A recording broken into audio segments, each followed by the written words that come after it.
them, or you can even make croquettes with them, which are quite interesting. Oh, there's a whole myriad of vegetables out there that you can use, and cook in different ways. I mean, sprouts can be cooked with bacon. They can be cooked with chestnuts. You know, so all sorts really. Edward, Justin, anything on vegetables? I like root vegetables. Parsnips particularly good. Carrots. I did do some sprouts the other week in cranberry preserve and walnuts, and they didn't turn out very well, so I wouldn't be too adventurous for that. Bacon and sprouts works for me. Edward. Well, we've got really excited by Brussels sprout tops. So at the end of the stalk with the sprouts on, there are these large leaves, and I don't know what's been happening to them for the last 60 years, but I hadn't come across them, and they're absolutely fabulous. You just sort of stir fry them in a bit of butter, and they're just, I mean, the more butter the better. Actually, what you taste is the butter, but they're delicious, and there's none of that sort of those bitter notes that you get from the sprouts. I mean, I'm perfectly happy with sprouts, but I would recommend, if anyone can find the tops, go for it. You'll have very happy people. Right, very happy people. Luke, we've got all sorts. We've got a goose, we've got a pheasant, we've got a turkey, we've got a duck, we've got sprouts which haven't been cooked yet. What are you going to entice us with? I suppose generic. If whatever we have at Christmas, it's generally something roasted with some potatoes that are roasted and some root vegetables that might be roasted, and vegetables and sauces that are jams, or there's a lot of competing very rich flavours. And we would generally recommend with that something red, something not too posh, to be honest. Lots of fruit, not too much tannin, and relatively simple, because if you put a very posh wine with all those flavours, you probably won't taste much of it. We encourage people to go for the really smart stuff, save that for New Year's Eve on the whole, which is more of maybe like a fine dining menu. So that's there's all sorts of things you could look for that. You can go to the Southern Rhone, you can go to bits of Spain, you can go New World, Cabernets and Zinfandels, whatever you like really. I think Christmas is probably more an occasion of picking the wine to go with the company than the food to an extent, with the main dish. We've all talked about the main course. Maybe if we wanted to bring in a local wine, perhaps better suited to your first course. If you have a first course at Christmas, lots of people will start with something a bit fishy. And typically you put that with either a Sauvignon Blanc, which could come from anywhere in the world, from Chile, from New Zealand, from northern France, from South Africa, or they might have it with something like a Chablis, with an unoaked Chardonnay would be the typical go-tos. As a suggestion for this, we've got a couple of Bacchuses from Furley Estate, which I think there was a photo that spun by earlier. Bacchus is a varietal which I actually don't know where Bacchus comes from. People say Müller-Thurgau, which is a Swiss variety. I've seen it said that that's a cross with something else, which other people say is what it is. So I'm not entirely sure, but it arrived in about the 1930s in Swiss and Austria, and made its way over here as Bacchus in the UK. The flavour profile is often compared to a Sauvignon Blanc, and in the instance of Furley, in some vintages has almost that sort of Marlborough-esque flavour. On food and wine matching, the acidity, the tropical fruit flavours, it goes well with lots of fish dishes or smoked fish. And there's also an element of the flavours which you get with green vegetables like asparagus and peas and green peppers. There's a compound in there which actually doesn't go very well with wine, and yet it is a compound which exists in these kinds of wines. So they match quite well. So whatever you're having as a light fish starter, I think if you want to try something local, consider a Bacchus from Furley or Lyme Bay, or there's lots of options around here. A question, Luke's come in for you. Says, my mother-in-law likes rosé. Yep. what can you recommend? And should she be dissuaded from having rosé? No, I think maybe back in the day, rosé was considered to be a not serious bottle of wine, but there's now lots of options on the market which are quite food friendly. They tend to have less sugar in them. They tend to be drier. They have acidity and they have some quite sort of sweet, nice fruit about them. That can work well. We might cover day after Christmas with your but they're also very good all-round food wines. Quite often, if you're going out for dinner, I know this doesn't happen very much now, where there's lots of you going out for dinner, but if you're picking lots of dishes that will go with all of those dishes well, is a rosé. So if you want something generic that fits with lots of things, consider it. We've got locally, I think my favourite, my go-to would be from Bride Valley. Their rosé, I tried that for the first time this year, and I was really impressed by what it was. It's a Pinot rosé, Pinot Noir, Francais rosé.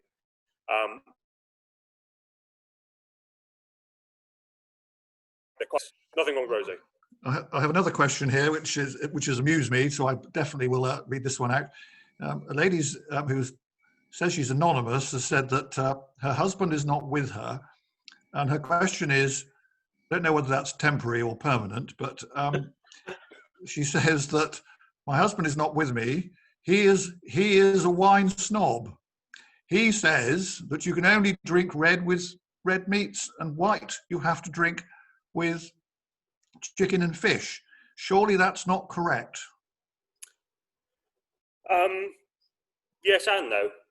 There are red wines that go well with fish, and there are white wines that you can put with poultry and pork, and if they've got enough weight, whether something like the main Christmas lunch, where you have, like I said, all those competing flavours, I suspect it might get lost. But there are wines that work both ways. I think as a rule of thumb, you try and match the weight of the wine with the weight of the food. So the lighter the dish, you want something relatively delicate to go with it. You need to match acidity with acidity. So if you've got something with lots of, say, tomatoes in it, you want the one with the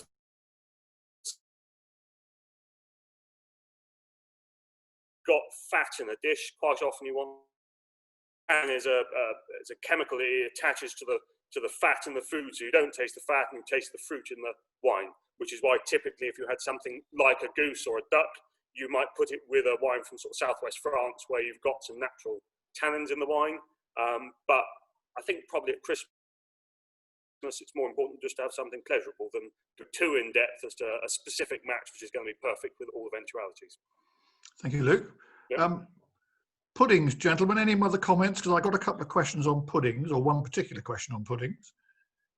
Before we get on to cheese, which I know you're desperate to get onto, Tim. Well, I've come up with a pudding which is quite light and very simple to make.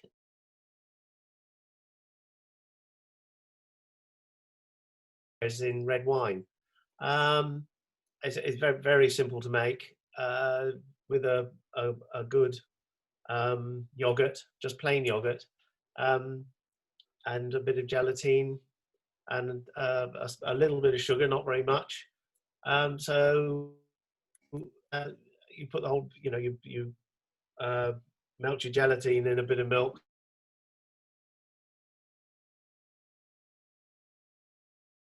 And I've done it in sort of cups or in glass jars rather than tipping them out, because tipping them out is a bit of an art. And just with sort of poached pears with some nice seasoning, some spices, makes it nice and light.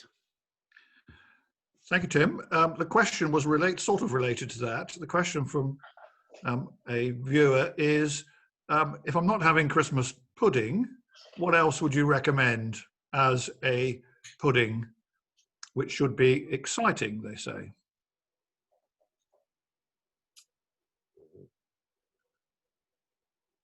Justin, Tim, Edward, sorry, anything else on the pudding front?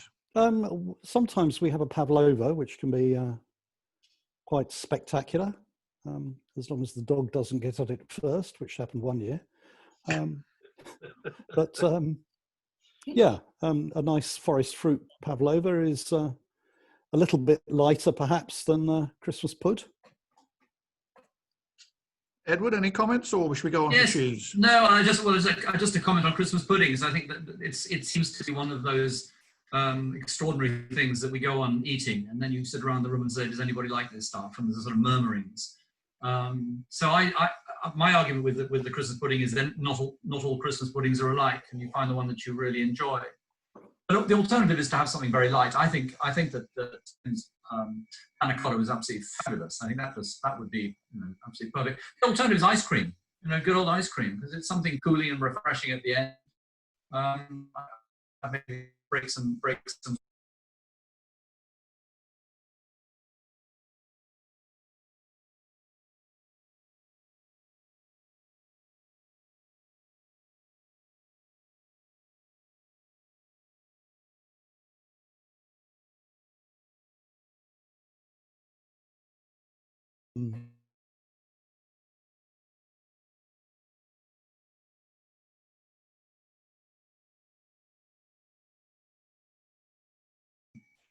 And Stilton is an excellent cheese, and it's difficult because people, even if you, in my experience, I used to run a farm retail business up in Shropshire called the Ludlow Food Centre, and we made blue cheeses there. We made about 9 cheeses, and one was called Ludlow Blue, which was a true Shropshire blue, because actually Shropshire blue is not made in Shropshire, and it's based on a Stilton. And the colour, because it had an orangey colour, came from apple juice, and it was a superb cheese.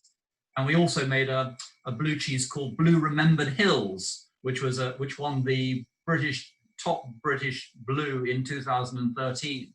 So there are other very similar styles, and the one that people do tend to go for when they want to learn more about Stilton is something called Stitchelton. And the idea behind Stitchelton was that people who are very much in the world of cheese wanted to make an unpasteurized Stilton. And Stilton has restrictions; it's always pasteurized. So they are within Nottinghamshire, and they make an unpasteurized Stilton called Stitchelton, and I would always recommend people to give that a go, because it really is. It's a king of Stiltons that's not a Stilton. As a start. I mean, another nice blue is a little bit out of our district, but Reading is Barkham Blue, which is a lovely made with I think it's made with Jersey milk. So it's got a nice sort of very yellow paste to it, but a delicious cheese. Justin. Well, I've been asked several times to put together a Dorset cheese board, and the current one I've got on the go, I don't know if people can see that at all. What we've got is a bit of Hardy's, which is a hard sheep's milk cheese made by the Book and Bucket company up in Cranbourne. I've got a bit of Blighton, or it's also available under the name Ismay, which is the soft white one you can see there. I've got some Francis, which is a washed rind cheese. So it's based on a Liban cross, and they Stony Cross rather, and they get the cheese in, but then wash it in brine, and it develops this orange stickiness called Brevibacterium linens, and it adds a meatiness and a savour to the cheese and an aroma that kind of sets it apart. It's said that the monks developed this kind of cheese when they weren't allowed to have meat on a Friday, but I don't know if that's apocryphal or not. And then, because we're in Dorset, I mean, talk about cheese, talk about Dorset, people almost invariably come up with blue Vinny, and it's easy to take it for granted. It looks like Stilton, but isn't Stilton. It's got a sharper flavour, it's often creamier, and I think it's worth re-exploring if you haven't had it for a while. Another good blue from Dorset, without over-egging the Book and Bucket, is their Pratchett. All their cheeses are named after authors. So here we've got Hardy's, Blighton, and you could have Pratchett as well. And what I've what I've done here is use some more of that rather lovely pear conserve that I had, and also fig and olive chutney from Dorset with Love, which was my big find of this year. We're not big chutney eaters in this household, and yet this one seems to disappear very quickly. Just open the top and it's got beautiful. My colleagues have also got a little taste of this, so it's got a beautiful aroma of olives, figs, and spices, and goes very well with the harder cheeses. The pear, I think, will go very well with the Francis, but yeah. The question, Justin, that's come in on that is, where can we get all these cheeses that you're talking about? Well, there are lots of suppliers direct from the makers, or the farm shops now have a pretty good selection of local cheese, as does the fridge in Bridport. That's where I'd look for them, or check out the markets, particularly perhaps the Dorset Food and Drink one this weekend in Weymouth. Okay. Now, Luke, everybody says you have port with their Christmas cheese board. Is there anything else that, as an alternative, that we should be looking towards? A lot of people drink port at Christmas. I think probably because it goes very well, particularly with the blue vein cheeses that have been mentioned. And I don't think we recommend anything over that. We sell a lot of port. Everyone does at Christmas. However, I don't think port is necessarily the best wine to go with a more varied board like we have here, particularly the washed rind and the creamer cheese. It's not a natural. It doesn't seem to work quite so well together. There is a range of drinks which blend brandy with juice or pomace, and are then aged in oak. We've got Pinot Chiron from France. If you go to Normandy, you have Pomo, which is Calvados and grape juice. Apple juice. And our local equivalent to that would be the Somerset Cider Brandy Company that make an aperitif, which is the blend of apple brandy, cider brandy, and apple juice. Or they also make Pomona, which is in the tradition of the Normandy tradition. So that's aged in oak barrels. We have a picture. The oak barrels is fortified slightly stronger, so these up at 20%, and it's richer. It has more of those sort of toffee flavours. I think these style of wines work with a wider range of cheeses, and I think the apple flavours in that are obviously a natural counterpart to lots of things you'll find on a mixed board. So I think that would be our go-to local. Thank you, Luke. A question has come in. What would you have as an accompaniment on your cheese board? Rather bored with just ordinary biscuits. Any ideas of accompaniments to cheese?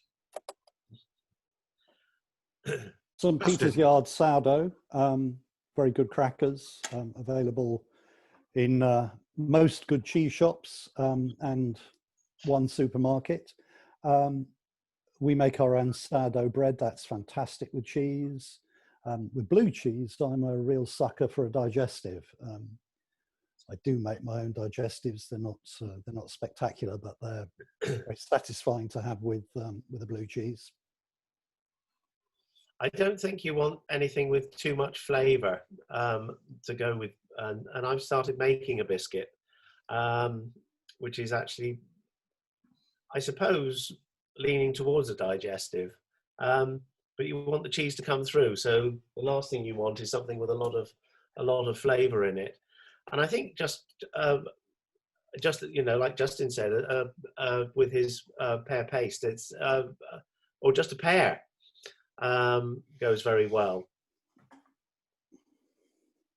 Edward, any thoughts on accompaniments?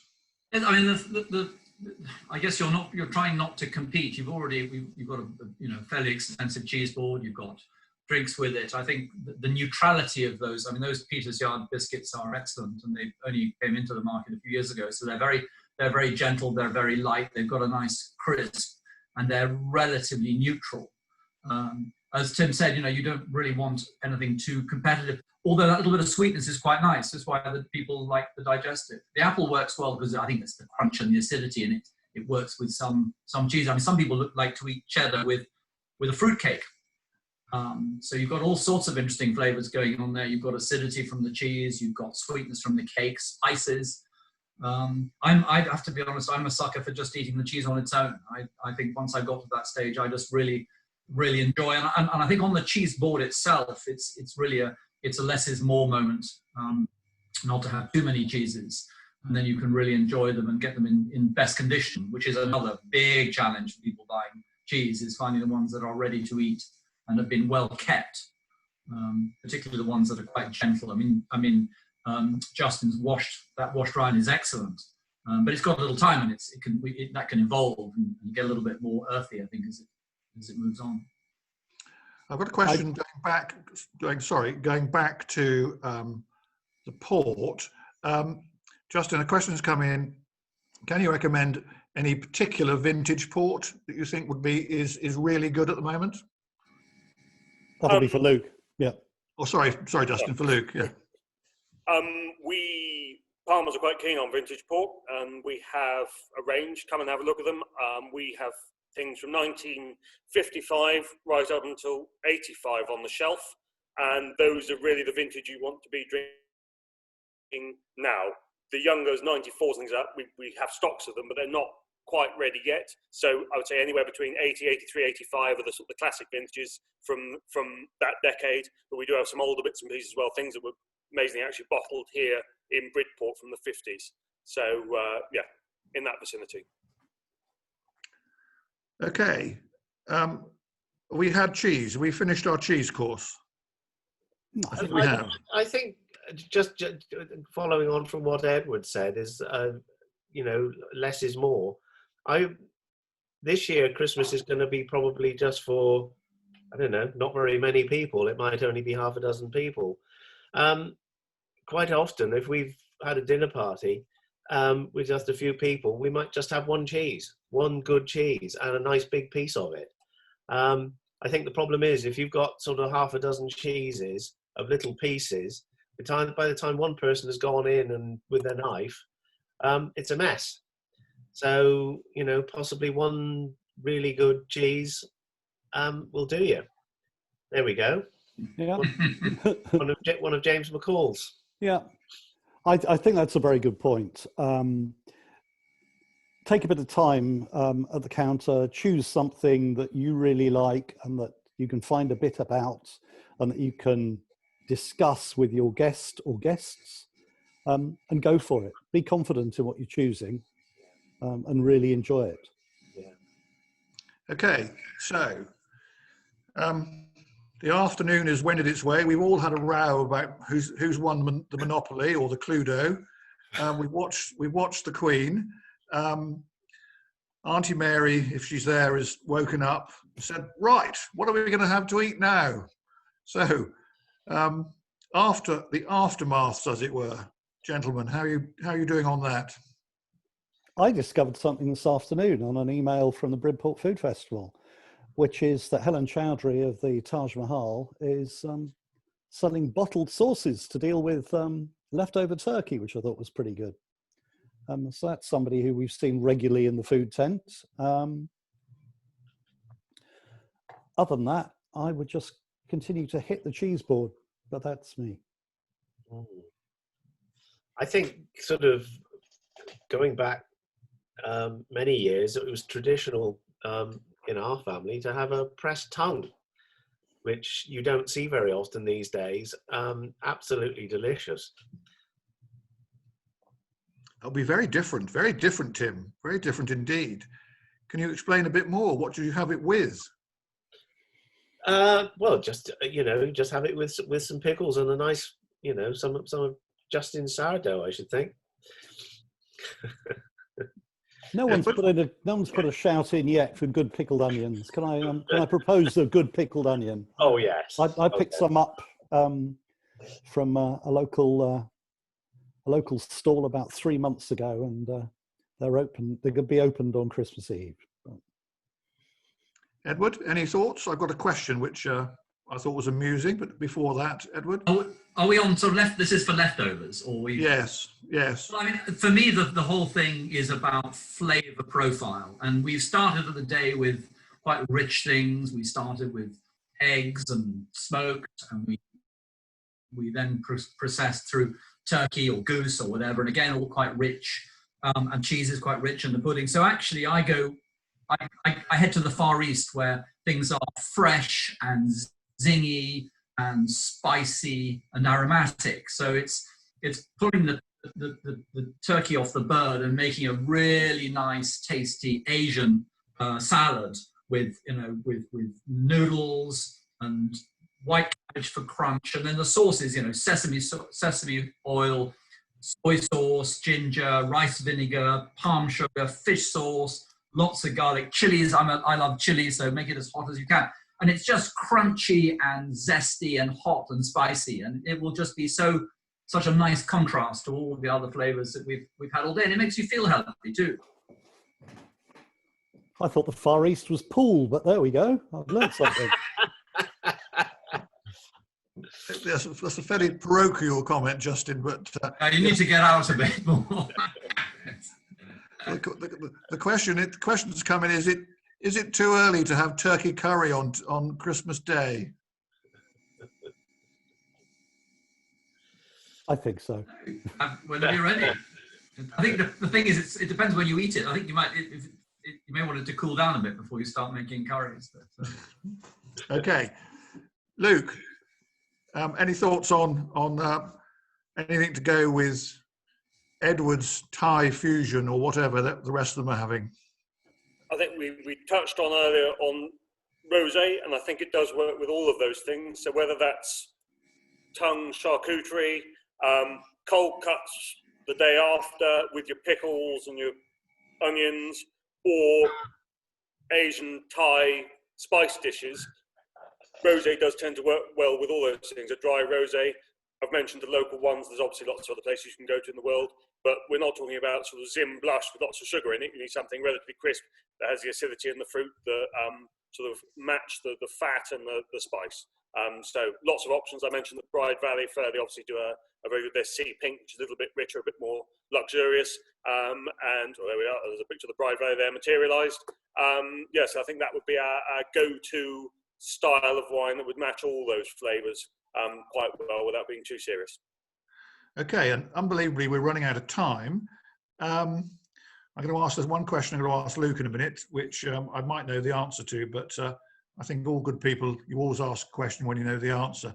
But this is the question which I have to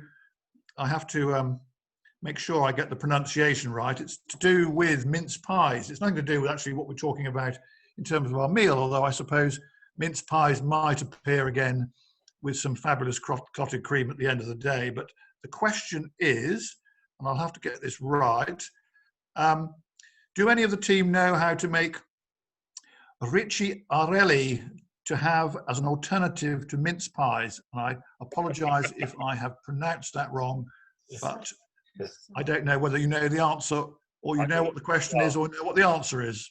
I could step in if you wish.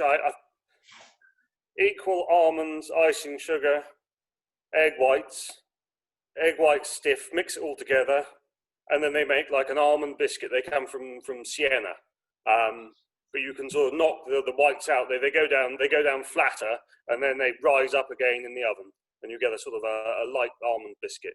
I think someone will tell me if I'm wrong, no doubt. Our experts are shaking their heads, or they're either nodding or shaking is the answer. But I hope an answer to our. It was impressive, whatever it was. Right. We're pretty much out of time, but I've got one further question then to Luke. Are there any beers that anyone should be trying over Christmas, or is that a silly question to somebody from the brewery? I'm clearly branded, but thank you. I think we know that there's been a rough time for pubs, hospitality, and brewers of late. Brewing beer goes in pubs, and when pubs are shut, you don't sell much beer. So I think our first thing would say, go and find your local brewery and buy some of their beer. Maybe stay away from the the national things and try and find, and there are obviously, we know there's loads to choose from in West Dorset, and they're all producing fantastic products. I think obviously Palmer's, if you want to try one first, that would be lovely. Come and try one of ours. Maybe Palmer's 200, which just won a SEBA National Champion Premium Bitter 2020, so it's the highest award we've ever won for an ale. If you'll permit the plug, tomorrow we do have a Zoom tasting with head brewer Darren Batten. You can order a mixed ale pack, and we will deliver it to your door. If you're in West Dorset, order it tonight, tomorrow. We'll deliver it to your door, and you can join him tomorrow night from 6:30 to go through those. But yeah, find a local brewery and buy some of their beers. Doesn't have to be Palmer's. Any of them will do. Well, that's the equivalent. The plug is perfectly appreciated, because that perhaps we've moved from the food hall, moved across the showground into the Melplash Inn, which is otherwise known as the beer tent. So that's absolutely fine, Luke. I think that's all in keeping with the show. So that is the. I think we're running out of time. That's the end of this webinar. We are hoping. So there's the three that we. Oh, sorry. Yeah, Yes. That's sorry, actually, Justin. That's one of my suggestions. If it's all got too much for you, have a mug of Clipper tea from Bedminster's organic peppermint infusion. It's lovely, pretty good for dyspepsia, but also won best non-alcoholic drink at the Taste of the West week before last. Okay, sorry. My apologies, Justin. You were waving at me with the peppermint tea. So I was saying that, yes, we said when we started these webinars, we'd do three, which we have done. They have been terribly well supported. I hope members have enjoyed them, and those of you who are not members have also enjoyed them. We are proposing to run some more webinars in the spring, the subjects of which are not yet decided. So if anybody has got any ideas that they'd like to hear on a webinar, do let the show secretary know, and we will see what we can do. And we just hope to obviously then see you all in real life at the show next year. So on behalf of everybody, can I thank Justin, Tim, Edward and Luke. Really informative, really helpful. Thank you all very much indeed. And I hope that it's given those who are watching some ideas for their alternative Christmas in 2020, because undoubtedly it will be an alternative Christmas. So thank you all again, and we'll just leave me to say on behalf of the show, happy Christmas to all. So see you next year. Thank you, everybody. Merry Christmas. Merry Christmas. Merry Merry Christmas. Christmas. Cheers. Bye.